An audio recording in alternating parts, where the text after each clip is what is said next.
Did you know that there was a time where open world games didn't feel like completing checklists? You weren't following quest markers off a map. They didn't just feel like a second job.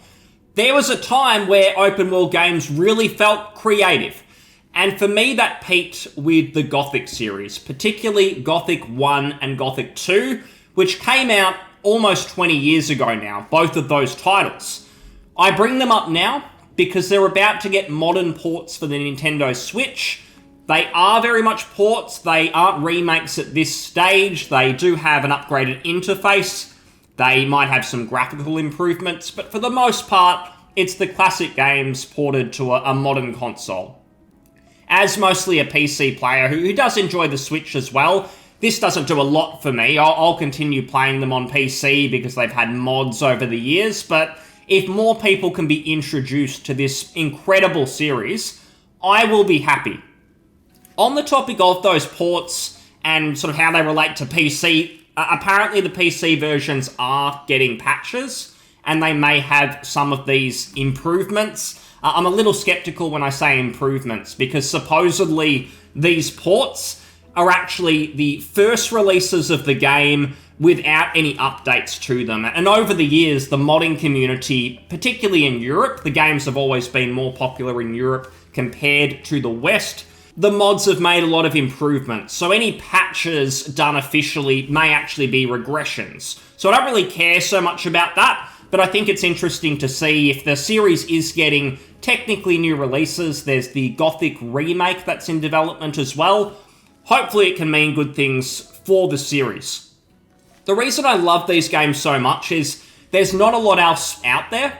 I don't have rose-tinted glasses either. I played them, Gothic 1, Gothic 2, for the first time about 7 years ago. They were recommended to me when I was looking for older school RPGs that had that classic vibe. To be honest, I saw visuals, I started to get into them, and I was a bit skeptical because they are a little bit clunky to play. The controls are not what you expect, where it's your typical WASD controlling the movement and your camera with the mouse. It's different. I can't explain it. You would have to play it to sort of get it. But once you get a feel for the controls and you do get used to it, you've got a fantastic game on your hands. The open world style, it's unmatched to me. It is different than your Ubisoft titles, your Sony first-party open-world games. It's even different to the Elder Scrolls series, which was probably its direct competitor at that time. I believe the Elder Scrolls was more popular in the West, but the Gothic series was quite popular in Europe. I believe it's maybe German developers. I'd have to double-check it. I'm going off memory, but I've looked into it in the past, and the devs were clearly very, very passionate. The way they work, to kind of sum it up, it's an open world where you can technically go anywhere.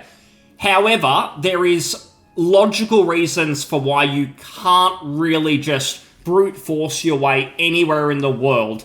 And that's a good thing, because when you can go absolutely everywhere, often the designers have to develop their game in a way where there's not really difficult content. Everything has got a sort of scale in a way where if you go to the northeast of the map, it's just as difficult as the southwest of the map, because the developers have to account for you sort of taking your own way of things, going wherever you want. And that means they worry that if one part is too hard, you're going to get bored of the game, sick of the game, because you keep dying.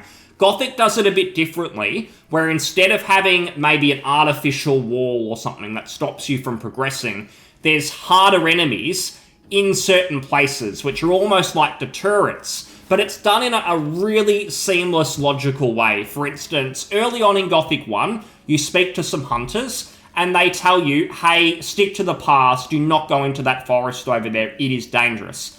Now, that's not just a story moment, they're not mucking around. If you go into that forest, you're going to get mauled by wargs and wolves very quickly.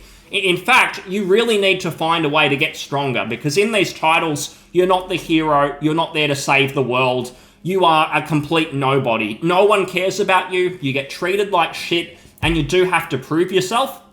So starting off the game, you basically can't leave the town. You've really got to very slowly make your way through.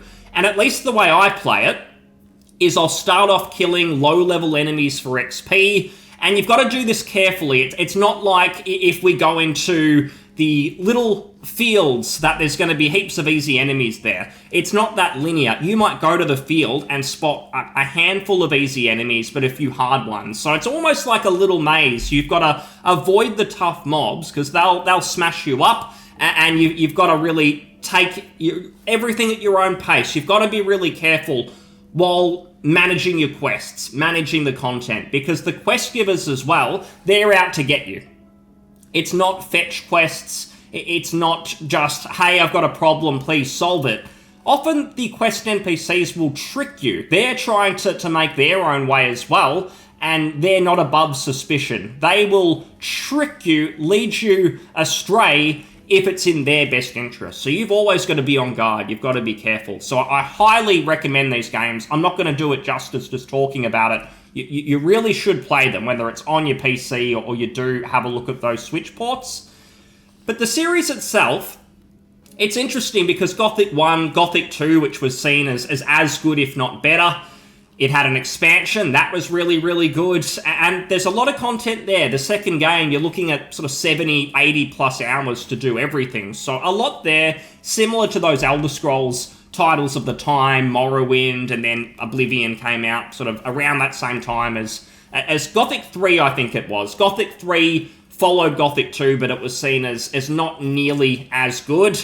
It had a lot of problems. And then the series completely went off the rails. There was a Gothic 4 which was a complete joke. It's not even talked about. Gothic people, you don't speak about it because it does not exist. It's that bad.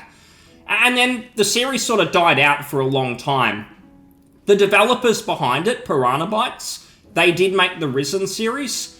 Risen 1 is quite good. Some people call it the next Gothic, that game. It's in the style of Gothic 1 and 2, but it feels like they were just trying to recapture the magic. It doesn't really expand on it at all. It's just more of the same, which is okay. And then they had a bunch of flops. Risen 2, Risen 3. You might have heard of a game called Elix, which followed that up. I like Elix. I think it's a good game.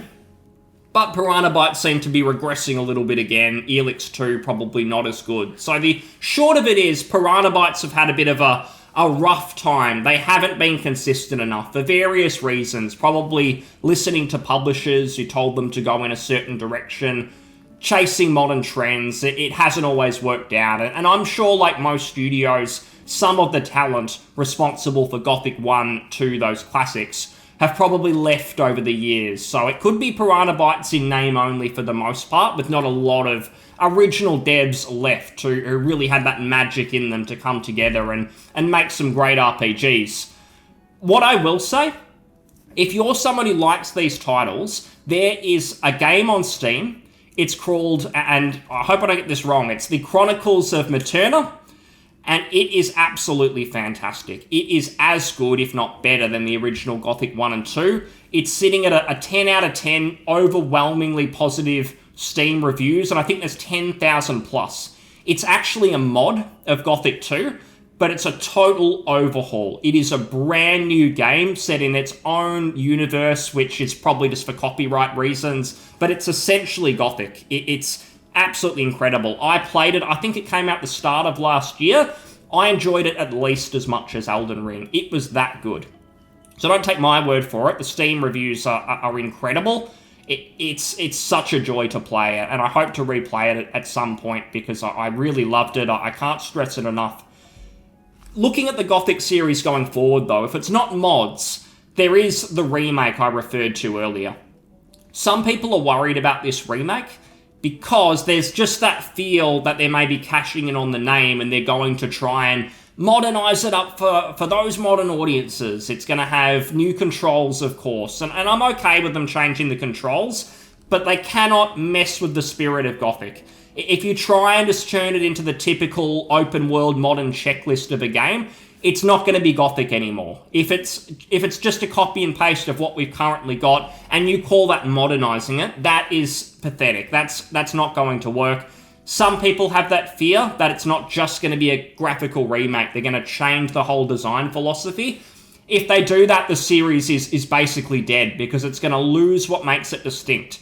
again, the open world structure, it is not the same as something like Elder Scrolls, where you can just go absolutely anywhere with no consequences. I will say in Gothic, you can technically do that with skill. If you're really, really proficient at the combat, you can technically overcome challenges early that the designers didn't necessarily intend for you to do, but it gives you that freedom. And that might mean that you get a really nice item early. You can solve a difficult quest earlier in the game. And that's what stops it from being linear, even though it's technically open world, because if there are artificial barriers stopping you, you might ask, doesn't that just make it linear? Well, no, because there are ways that you can approach the game to do things in the order that you want. But again, recommend playing it so you can see how that works, rather than just listen to me sort of talk about that philosophy.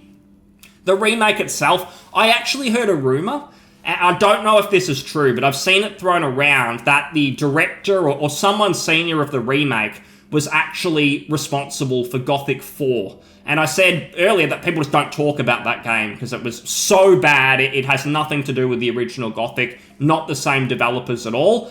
If this person is involved in the remake, that is really concerning. Because anything that person has been involved in, I want to stay away from. I'd be looking through his IMDb profile or whatever it is to avoid this person's games, because that one was such a stinker that anyone involved should be avoided at all costs when it comes to video games. So that is something to think about. The remake, I just want it to be in the design of those Resident Evil remakes that have come out recently, where it is essentially the same design philosophy. It is just new graphics. Maybe they do modernize the controls. That's okay. I think that's the thing that turns most people off. I do see some people who try and say the old controls are amazing, but I think you're being disingenuous and probably just driven by nostalgia there. The old controls really were not good. Maybe they made sense if you only had a keyboard. You do everything from the keyboard. Nothing is mouse-driven. Perhaps, given it was an early 3D game, there was some reason for that, I don't know. But the controls are fine to be updated. If that's all they want to do, that's cool by my book. But the design philosophy, you can't change it. You've got to be a nobody. It's got to have that atmosphere where people are treating you poorly. They don't see you as the hero. You've got to earn respect in the game. By the end, yes, you can smash kill everything. Everyone loves you, but you've earned that through the gameplay, through doing the content, exploring it, and rising up, essentially. So I'm going to keep an eye on that remake, but what I really hope is that Piranha Bytes, the developer responsible for the original Gothics, that they can come back to their best. I'll stress again, the Gothic remake isn't made by the original developers of Gothic 1 and 2. The Gothic remake is a brand new studio, and Piranha Bytes are still ticking along with the Elix games, which I mentioned. So Piranha Bytes are a bit inconsistent. I've seen a few indie games thrown around. I'm actually going to put one of them in the description. There is an indie 2D Gothic-like that looks really interesting, and I can't remember the name off the top of my head, but I am going to put it in the description so you can see it, because that looks really cool, and I want to see more games in the series or similar, because open worlds have never been the same since, and I'd love to see more. I mentioned Elder Scrolls being a direct competitor early on. It's way different. The way I play Elder Scrolls titles for the most part is I'll just go to every point of interest, go in there, complete the content, leave, explore the towns, do the quests, but I never really feel that I can't go somewhere because the content itself, it feels consistent in difficulty. So if I'm playing on medium or hard difficulty, everything feels about the same. Not the same in Gothic, where if I turn left, I could run into some extremely hard content, but if I turn right, maybe it's easy, but it's never linear. I don't just keep going right and go in an eastward direction and it's all easy and it's hard out that way. It's not consistent like that. You've always got to be on your toes. There could be a dangerous enemy at sort of around any corner, and you've got to be really careful. You've got to have your wits about you. I want to see more games like that. So again, I'll put a couple of the similar games in the description. The mod I mentioned, Chronicles of Myrtana, which is fantastic, and the 2D Gothic-like. And I'll see you on the next one. Thanks so much for listening, and have a good one. Cheers. Bye.